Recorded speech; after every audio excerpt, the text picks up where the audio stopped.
Baliag Pamali relies on something called a flexion moment imparted to the neck to do damage. An average man's neck can withstand about a 140 foot-pound flexion moment. Beyond that, soft tissue and even vertebrae can be crushed. By bringing your weight down fast, this move could easily deliver twice that amount of force. And it wouldn't just end a fight, it could leave your... By bending the elbow across the fulcrum of your hips, you're subjecting the weak joint to the leverage of two strong forces. The pull of your thighs on his shoulder and your hands on his wrists. As little as 1,000 pounds of force can be enough to destroy the elbow. The leverage of the armbar can supply much more than that.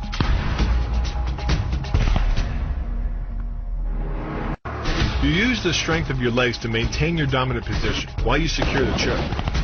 Just a few pounds of pressure on the collar of his gi is enough to reduce the blood flow to the brain to a trickle and end the match. Hold this move for 10 seconds and the fighter will black out. Hold it just a bit longer and he's dead. The sacrifice throw is a simple lesson in conservation of energy. The stronger the opponent attacks, the further he gets thrown.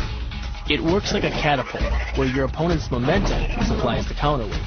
The faster he's going, the further he's going to fly, and the harder he's going to land.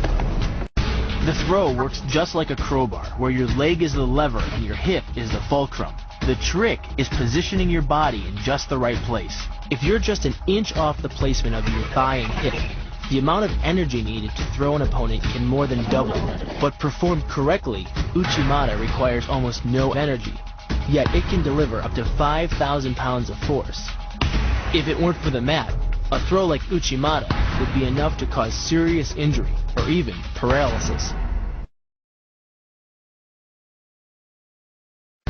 Because it swings through such a wide arc, the wrist is moving at speeds of up to 43 miles per hour. And since the radius doesn't deflect or compress nearly as much as a fist, it can deliver a staggering blow, like being hit with an axe handle or a baseball bat. To demonstrate the power of the Kote Uchi, Shinjo-sensei did something incredible. I'm gonna go over there.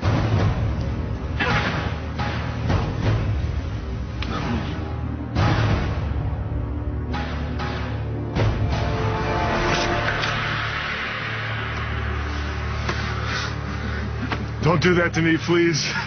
Yeah, that's crazy. You should have felt the power of his hit. Just holding it.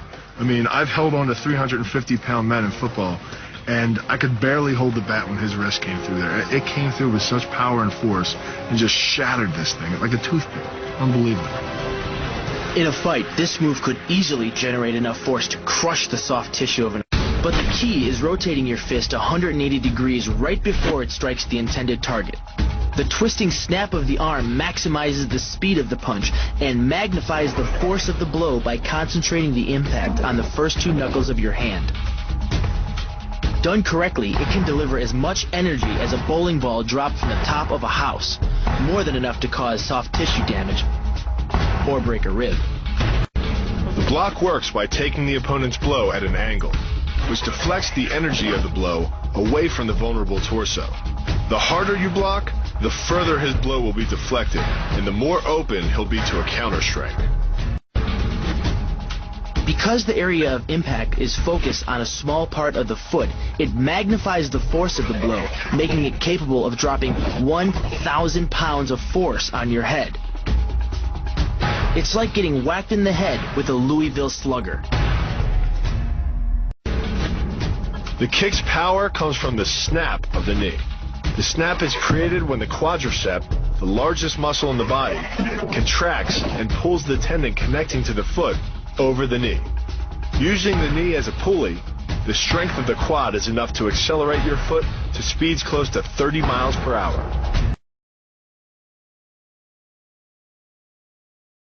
This kick is all about speed. The further the foot travels, the greater its acceleration, and the more dangerous a weapon it becomes. Powered by the muscles of the hip flexor and the quadriceps, By the time your foot reaches your opponent's throat, it's traveling nearly 40 miles per hour. That type of speed yields over 1,000 pounds of force, enough to puncture the Adam's apple and crush your windpipe. The power of the takedown is derived from the simple mechanical advantage you hold over your opponent. By wrapping up his striking leg at the upper thigh, you've placed your opponent in what's called conditional stability. If he remains stationary, he could technically maintain his balance indefinitely. But by driving him backward and initiating a sweep of his other leg, you've added two destabilizing factors, and the loose center of gravity simply cannot hold. The key to this synergy of speed and power is punch technique, punch location, and punch frequency. With your elbows tucked in behind your fist, the energy of each punch is maximized. And because the punch is delivered to your opponent's core along a center line, the more directly that force is transmitted to his body. The effect is similar to that of continually slamming a battering ram against a door. No matter how strong, it can only sustain so many blows before it collapses. During the disarm is basically a judo wrist lock and uses many of the same principles. By pulling your attacker forward as you turn, he loses his balance, giving you control of his wrist. The barrel of the gun then becomes a lever, allowing you to take the gun. Because you are using the muscles of your torso, which can deliver up to 10 times more force than the muscles of the wrist, the disarm works against an opponent who is much stronger than you.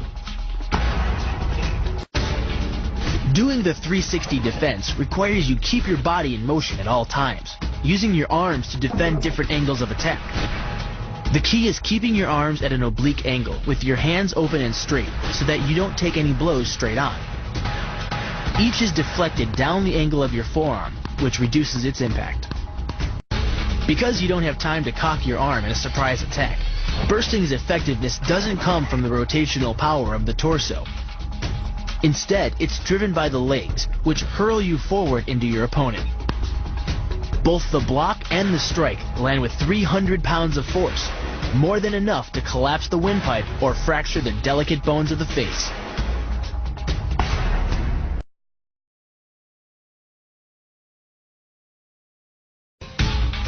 But the real damage from the knee bar doesn't come from gravity. It comes from leverage. Once the knee is locked, your hips act like a fulcrum, and his leg acts like a lever, multiplying any force you apply. So even though the ligaments and tendons around the knee can sustain 1,700 newtons of force, the knee bar can load a lot more than that, enough to completely destroy the joint. By taking control of your opponent's leg, you turn his hip into a pivot point. And there are two forces being imparted about the pivot point, one by the arm above and one by the sweep below. These forces act as a couple, resulting in your opponent's rotation that slams him right to the deck. And given the speed of rotation and the force of gravity, that impact could cause permanent injury. The key to the reap is to get your opponent's center of mass outside his stability zone. To do that, the Marine pushes his opponent at a location above the center of mass, while using his sweeping leg to create a tripping point, which is below his opponent's center of mass. Once the loss of stability has occurred, gravity does the work, and the damage. On the ground and on his back, your opponent is now vulnerable to any number of finishing strikes. Working much like a nutcracker, your forearm and biceps apply pressure to your opponent's carotid arteries. Located on either side of the trachea, these two arteries are the only way to get blood to the brain. It can take less pressure than squeezing an orange to stop the flow of blood to the arteries. And with no blood flow, the brain shuts down almost instantly. Fight over. It's only 5 to 8 seconds and then they're knocked out. And as soon as you release it, the blood will come back to their head.